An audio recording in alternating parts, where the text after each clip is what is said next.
What you're seeing here are 2 pages from a handwritten copy of a Hebrew to English vocabulary developed by a man named Judah Monis in the early 18th century. Born in 1683 in Italy, Monis was educated at the premier Jewish academies in Italy and the Netherlands, but eventually found his way to colonial America when he immigrated to New York City in early 1716. Seeking an outlet for continued education and having a desire to share his knowledge with others, Monis looked to the north, to the growing college in Cambridge, Massachusetts, where he hoped his intellectual endeavors could be supported and sustained.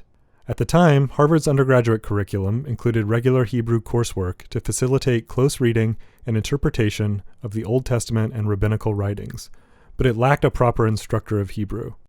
Monis saw in Harvard's Hebrew faculty problem his opportunity to continue his own education and help better train the young scholars at the college. His credentials appealed greatly to Harvard's leadership, but there was one problem.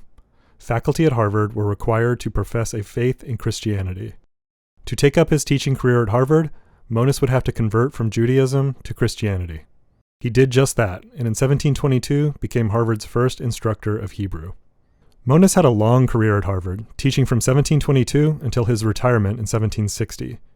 Many generations of young scholars learned Hebrew from Monis during these decades, and those he taught from 1722 to 1735 had a truly hands-on experience with their work. Monis had developed his own Hebrew grammar and supporting materials like the vocabulary shown here, and in the first decade and a half of his tenure, students were expected to copy, by hand, the entirety of Monis's instructional texts.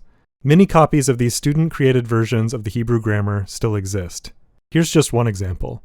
This 1724 notebook, running for more than 100 pages, was copied by hand by 14-year-old Jonathan Trumbull, the future governor of Connecticut. Students could stop copying Monis's grammar by hand starting in 1735, when it was finally published and distributed throughout the American colonies. Notice, however, that access to a printed copy did not stop students from personalizing their texts. This 1735 copy of Monis's grammar was owned by Harvard student John Tucker, who, in 1738, decorated dozens of pages with notes, his signature in various styles, and even doodles of birds. You can learn more about Judah Monis, his work at Harvard, and his influence on generations of students by exploring the collections of colonial North America at Harvard Library.